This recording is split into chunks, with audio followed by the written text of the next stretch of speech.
जय श्री श्याम, जय खाटू नरेश की। देखिए, हर किसी के जीवन में कुछ न कुछ प्रॉब्लम चलती रहती है। कोई नौकरी नहीं लगने से परेशान है, कोई बिजनेस नहीं चलने से परेशान है, किसी के बच्चे पढ़ने कहना नहीं मानते हैं या पढ़ते नहीं हैं तो परेशान है, कोई किसी की वैवाहिक स्थिति ठीक नहीं है, किसी की शादी नहीं हो रही है। तो देखो, किसी की लाइफ में कुछ न कुछ समस्या चलती रहती है। कोई पैसों की कमी से परेशान है, तो कोई पैसे ज़्यादा हैं तो परेशान है। हर किसी के जीवन में कुछ न कुछ समस्या चलती रहती है, लेकिन उसका समाधान है। एक ऐसा दरवाज़ा है जिसका समाधान है। उसके पास आप जाओगे तो आपकी हर परिस्थिति का समाधान उसके पास है। ऐसे तो बहुत सारे दरवाजे हैं दुनिया में, लेकिन एक दरबार ऐसा है जिस पे लिखा है हारे का सहारा बाबा श्याम हमारा। तो वो हर हारे हुए व्यक्ति का साथ देता है। अमीर है, गरीब है, कैसा भी है, सबको वो अपनाता है, सबका साथ देता है। तो आज मैं आपको, अगर आपके जीवन में भी ऐसी परिस्थिति चल रही है तो एक छोटा सा उपाय है बाबा श्याम की अर्जी का। आप घर पे ही बाबा श्याम की अर्जी लगाएं और अपनी समस्या का समाधान करें। तो घर पे बाबा श्याम की अर्जी कैसे लगाते हैं और कहाँ पे रखनी चाहिए, फिर पूर्ण हो जाए, अर्जी स्वीकार हो जाए तो हम उसका क्या करें।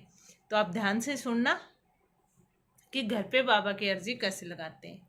तो देखो, सबसे पहले जब भी आप अर्जी लगाओ तो खुद को मन और तन से स्वस्थ होना बहुत ज़रूरी है, और अपना भाव, श्रद्धा और विश्वास होनी बहुत ज़रूरी। अगर आपके अंदर भाव नहीं है, विश्वास नहीं है, श्रद्धा नहीं है, तो फिर वो चीज़ शायद स्वीकार नहीं होती है। या फिर अगर आप खुद मन से लगा रहे हो, मन कहीं भटक रहा है और शुद्ध नहीं है, तो फिर वो चीज़ स्वीकार नहीं होती है। तो इस चीज़ का आप ध्यान रख लेना। अब आपको क्या करना है, स्नान वगैरह करके अपने घर के मंदिर में जब आप दिया बाती करो उस टाइम लगा सकते हो, या उसके अलावा आप बाबा का ध्यान करके कहीं पर भी लगा सकते हो, लेकिन तब लगाओ, सुबह आप पूजा करते हो उस टाइम लगाओ तो बहुत अच्छा है। आपको क्या करना है, एक नारियल लेना है, जट्टा वाला नारियल लेना है। एक लाल पेन लेना है, चला हुआ नहीं होना चाहिए, दुकान से नया होना चाहिए। दुकानदार को भी मना कर देना चला के नहीं देखे। जब आप वो अर्जी लिखो तभी उस पेन को आपको खोलना है। एक आपको सफ़ेद कागज लेना है, एक मोली लेनी है, 11 रुपये लेने हैं। अगर आप अपनी श्रद्धा से 21, 51, 101 जो भी लो वो ले सकते हो, लेकिन 11 रुपये मैं आपको बता रही हूँ। 11 रुपये लेने हैं, मोली लेनी है, और एक लाल कपड़ा आपको लेना है। लाल ले सकते हो, येलो ले सकते हो, ऑरेंज कलर का आप ले सकते हो। और अर्जी लगाओ, जब आप वो पेन खोलो, जब आप लिखो कागज़ पे तभी आपको वो पेन खोलना है। गाय के घी का दीपक जला दो, धूप बत्ती दिखा दो बाबा को, और कच्चे दूध का भोग लगा दो। अब बैठ जाओ। सबसे पहले उस पेपर पर आपको ओम श्री श्याम देवाय नमः लिखना है, और उसके बाद आपकी जो भी मनोकामना है वो लिखनी है। ध्यान रहे, एक तो जब भी आप लिखो उसमें नहीं शब्द का इस्तेमाल नहीं होना चाहिए। अगर कोई अक्षर कट जाता है तो उसको उस काटा छाटी उस पेपर में नहीं करनी है, आपको दूसरा पेपर ले लेना है। इस बात का आपको ध्यान रखना है। नई शब्द का उपयोग नहीं करना है कि मेरी नौकरी नहीं लगी है आप लगवा दो, शादी नहीं हुई है करवा दो। नहीं, कि बाबा मैं नौकरी के लिए तैयारी कर रहा हूँ तो आप मेरी नौकरी लगवाना। इस तरीके से आपको अर्जी लगानी है। नहीं शब्द का इस्तेमाल आपको नहीं करना है। उस पेपर पर आप अपनी मनोकामना लिख दो। उसके बाद नीचे आप वही श्री श्याम देवाय नमः इस चीज़ का आप लिख दो। एक लाइन आप और लिख देना कि हे बाबा श्याम, आप सबकी झोली भरते हो। आपके दरबार में खाली हाथ आते हैं, लेकिन वापस खाली हाथ कोई नहीं जाता है। तो मैं भी आपके दरबार में आऊँगा या आऊँगी, आप मुझे भी अपने दरबार में बुलाना और मेरी इस मनोकामना को स्वीकार करना। ऐसे करके आप उसमें लिख दो। फिर उस कागज़ को आप फोल्ड कर लो, और फोल्ड करके उसी के अंदर वो 11 रुपये रख दो। 11 रुपये रखने के बाद उस पेपर को आप नारियल के ऊपर रख देना, और उस मोली से उसको बांध देना।